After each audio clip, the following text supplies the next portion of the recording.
All right, so in order to dispo deals, you need buyers in your system. There's a few prerequisites, right? When you get a new deal, whether you got locked to the deal or someone sent you a deal, right? You still need to have photos, pictures, videos, whatever, a Google Drive, I don't care, something, right? And then you need the details or criteria of that property. For example, it's a 3.2, it's 1,200 square feet, yada, yada, right? And so we created templates inside the system that all you have to do is plug and play. Okay. So let's actually show you what that looks like. Right here, if you go into the marketing, again, everything's going to be in marketing. All the templates are inside marketing, right? And then go to email templates. Okay. You're going to find Dispo emails. Notice how it says make a copy. Okay. Okay. So when we go inside here, there's one specifically for cash and there's one for creative already done. I'm assuming these deals are creative, right? Yes. Okay, so let's click on this for a second. I'm not going to edit this. We want to make a copy. Okay. But just so you can kind of get an idea of what it looks like. So this is what it looks like. You want to probably change your logo first before you make your copy, so it's always the same. But you would upload a picture here. So you would just change this picture by clicking on it over here, right? Changing the URL. Let's say I delete that. You add a new image, upload from your media library, and then upload a file, right? Put the address here. Some people don't want the full address on these emails, and they want them to ask, and and stuff like that. Click here for pictures. You would just put a hyperlink to maybe Google Drive that you have, or Dropbox or whatever, right? So for them to see more pictures. Here's the property details, self-explanatory. Just change the values inside of these.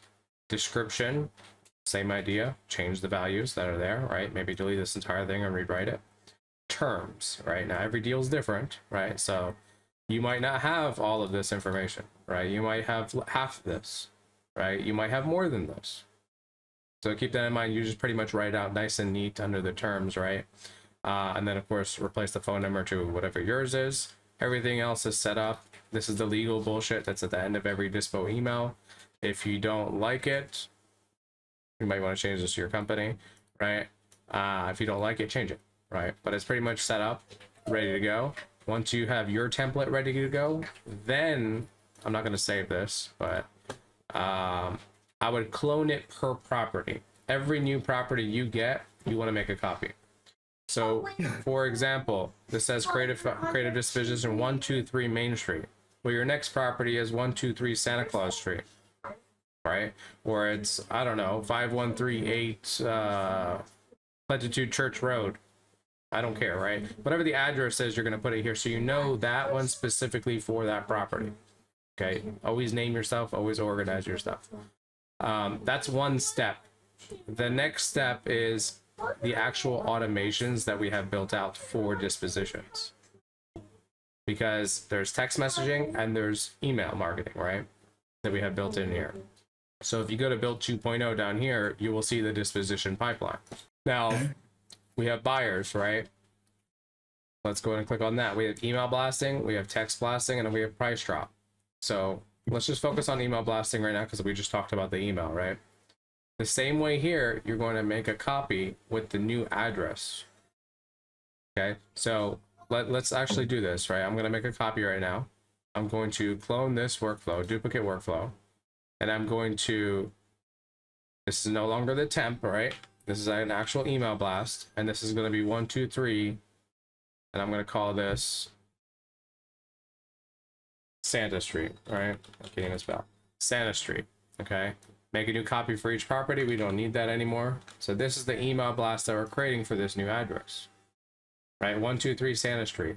But there's more, okay? So like there's a few other things, so we know how a buyer was already marketed, or an agent. We marketed the deal to an agent or whoever, right? We need to keep track of certain things.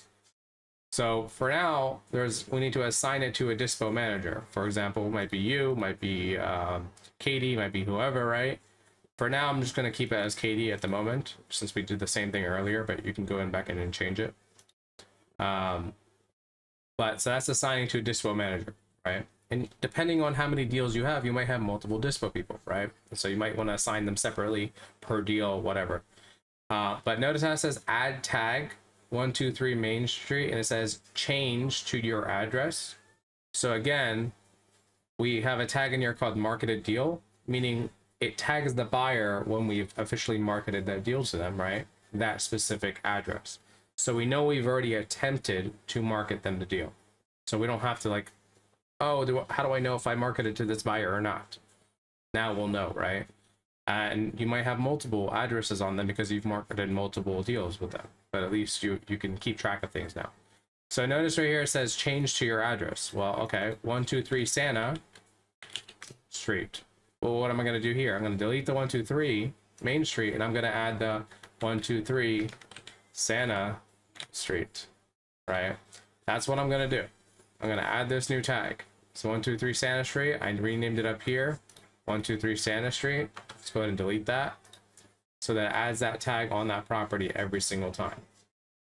And then the last thing right here is the actual template that we copied earlier, right? Notice how it's using the cache one right now. But let's say we wanted to use the actual creative one that we copied earlier. We would change that to that, save the action, let's go under to the last one and do the exact same thing. Change it to your new template, and there you go. You save and you publish it. And now you can put all your buyers that you filtered, right? Once you actually have buyers in your system through this automation at the time of dispo. Okay. And you can always add more time frame to it, right? And add another email or another follow-up or whatever you want to do, right? But that's as far as the email automations go for the dispo. So remember, to recap, always duplicate your automations and change some things, and always duplicate your templates and rename them to your new property. The same thing kind of goes for, I think text blasting is a little bit different. Yeah, so we have cache and we have creative separated, right? So again, this is a creative one. You can send them through here. Again, not everybody wants to do text messaging because of Twilio, A2P compliance, and you know, all this other stuff, the risks involved. So I don't recommend it too much to keep using it that much unless you're like in a dire situation, but it'll tell you that you've tried to attempt disposition with them. And then what it does is it asks their permission before you send them a property, right? And then the second one is just a follow-up after 2 days. We're not actually giving them the property address. Now you could change this so it's more property specific, where you give them details, or you give them a link to, let's say, a page that you have on here that has those details, or whatever, right? That's up to you, how you want to operate that. But that's as far as the text messaging go.